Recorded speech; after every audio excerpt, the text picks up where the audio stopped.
Programme में एक बार फिर खुश आमदेद। हमारे साथ इस वक्त मौजूद हैं सरदार आलम खान बेजंजो। आपका ताल्लुक़ पाकिस्तान मुस्लिम लीग नून से है और बलूचिस्तान के मसले को हम थोड़ा डिस्कस डिबेट करते हैं। सरदार साहब, इनफैक्ट कल भी देखा हमने, एक तो ANP के ज़ेर तमाम एक जिरगा हुआ, फिर उसके बाद हमने देखा है कि वज़ीर आला कुछ एक कॉन्फ्रेंस थी, कौमी इस्तेकाम पाकिस्तान कॉन्फ्रेंस, उससे भी उन्होंने खिताब किया है। गोया कि कोशिशें तो हो रही हैं लेकिन अभी तक हम वो देर पर अमन आता हुआ देख नहीं पा रहे बलूचिस्तान के अंदर।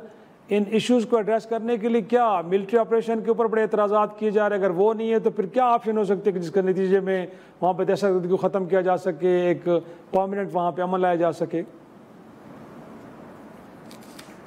जी वालेकुम अस्सलाम इफ्तिखार साहब, और बड़ी मेहरबानी आपकी, हमेशा याद करते हैं। देखें, सबसे पहले तो बिल्कुल मिलिट्री ऑपरेशन एक अपनी जगह एक उसकी एक अपनी अहमियत है, लेकिन सबसे पहले जो सबवर्जन है, बगावत बलूचिस्तान में हुई है।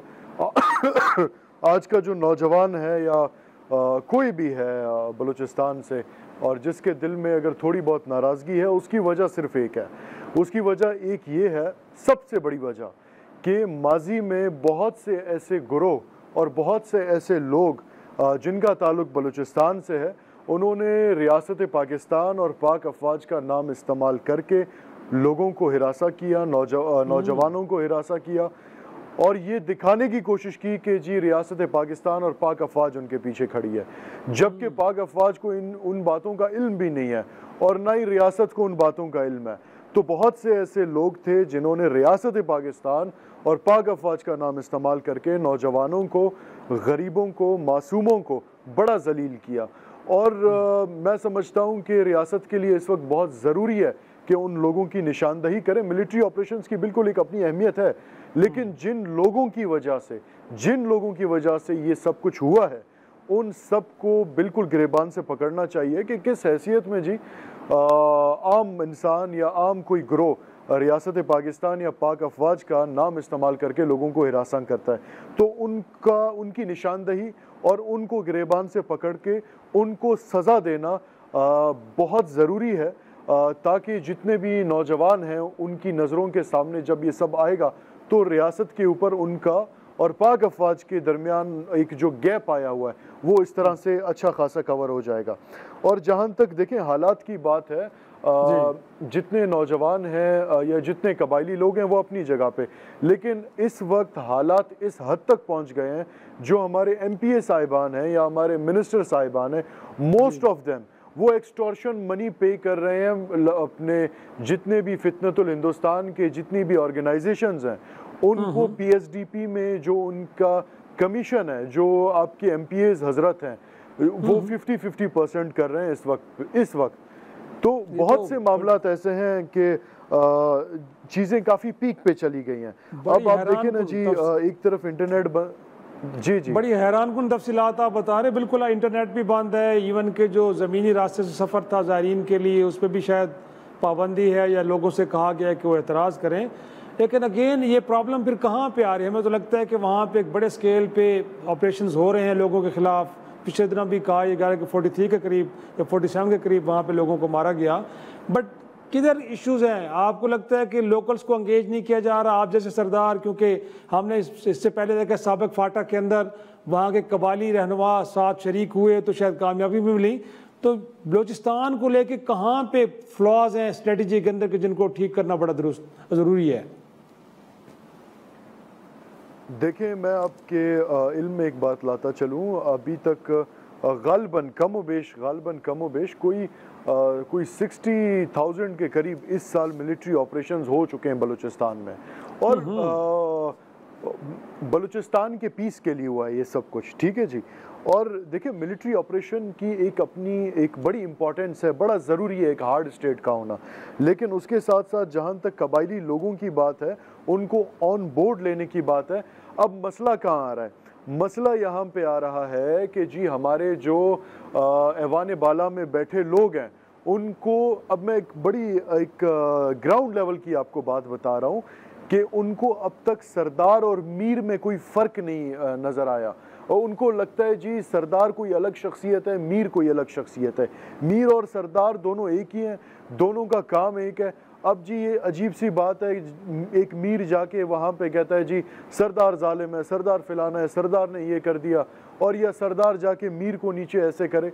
तो ये एक बड़ी अजीब सी बात है कि जी सरदार कहाँ पर हैं, आपके ट्राइबल लोग कहाँ पर हैं। देखिए ऑन बोर्ड लेना बहुत ज़रूरी है, जितने भी लोग हैं इस वक्त बलूचिस्तान के और जितने भी कबायली लोग हैं।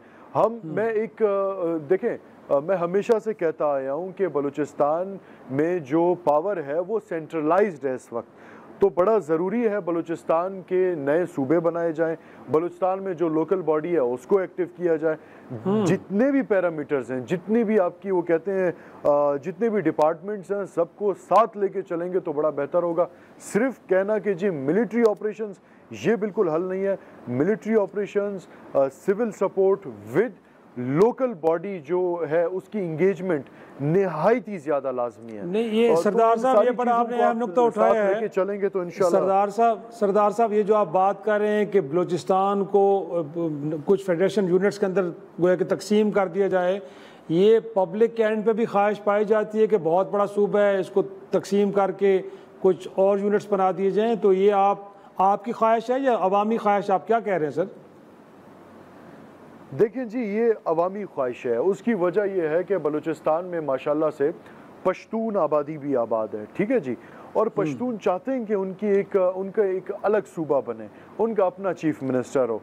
फिर इसी तरह जो बिरावी बेल्ट है हमारा वो अलग, और जो बलूची बोलने वाली जितनी भी एक बेल्ट है सारा, उसका एक अलग सूबा बन जाएगा। तो सबके अपने चीफ मिनिस्टर होंगे, पावर डिसेंट्रलाइज हो जाएगी, और जितने भी फितनतुल हिंदुस्तान की जितनी भी ऑर्गेनाइजेशंस हैं, आप यकीन जाने इनका जोर काफ़ी हद तक टूट जाएगा।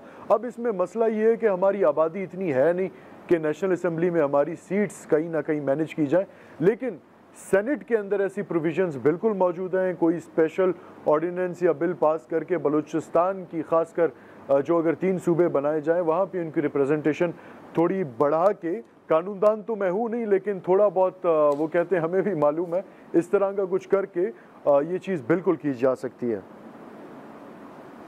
तो ये सर, लेकिन ये जो बात आप कर रहे हैं, ये वहाँ के चीफ मिनिस्टर तो ये बात नहीं करेंगे। उनका जो नैरेटिव है वो तो ये है कि अगरचे बलूचिस्तान के अंदर महरूमियाँ ज़रूर हैं, लेकिन लोग बैरूनी ताकतों के आलाकार बने हुए हैं। इफ्तिखार साहब माजरत मैं आपकी यहाँ पे बात काट रहा हूँ, महरूमियाँ बिल्कुल हैं, ऐसी कोई बात नहीं महरूमियाँ नहीं है। देखिए हमारे पास डेवलपमेंट अच्छी खासी हुई है, लेकिन मसला हमारे पास सिर्फ मैनेजमेंट का है। अब मैनेजमेंट हमारी ख़राब है, उस चीज़ को छुपाने के लिए ये कहना जी बलूचिस्तान में महरूमियाँ बिल्कुल हैं, लेकिन इतनी महरूमियाँ नहीं हैं कि उनको बुनियाद बना के हम कहें जी टेररिज्म इस वजह से है। तो फिर तो इसका मतलब है कि अब मैं आपको एक मिसाल देता हूं। रियासत पाकिस्तान दुरुस्त कहने में हक बजानिब है कि बहुत सारे लोग हैं कि जो बैरूनी ताकतों के आलाकार बने। आप तो मकामी हैं, आप लोगों के साथ वेल कनेक्टेड हैं, तो आपको भी लगता है कि मैं आपको एक बात बता रहा हूँ जी, जब रियासत पाकिस्तान ने कोई भी बिल टेबल करना होता है यूनाइटेड नेशन जनरल असेंबली में या सिक्योरिटी काउंसिल में, 6 महीने लग जाते हैं पास होने में, और उसमें भी लॉबिंग करनी होती है मुख्तलिफ ममालिक के साथ। आज आपकी BYC की तरफ से कोई भी बिल चला जाता है 2 घंटे में वो मंजूर हो जाता है। देखें बैरूनी कुव्वतें ये तो बात करेंगे जी बलूचिस्तान में ग्रीवेंसेस हैं, बलूचिस्तान तबाह बर्बाद हो गया, बलूचिस्तान में ना स्कूल है, ना तालीम है, ना कुछ है, ये बातें वो करेंगे, वो उनका प्रोपेगेंडा है। जब 1947 में बलूचिस्तान की जो तालीम लिटरेसी रेट थी दैट वाज 0.02, आज वो है 50% पे पहुंचा है। हाँ मैनेजमेंट के इश्यूज हमारे पास काफ़ी हैं। बहुत शुक्रिया सरदार आलम खान बेजंजो साहब गुफ्तगू कर रहे थे कि मैनेजमेंट ठीक करके बलूचिस्तान में जारी जिस वक्त दहशत गर्दी है, इंसर्जेंसीज है, उनको ख़त्म किया जा सकता है। नाज़रीन एक छोटा सा ब्रेक के बाद प्रोग्राम के सिलसिले को आगे बढ़ाएंगे।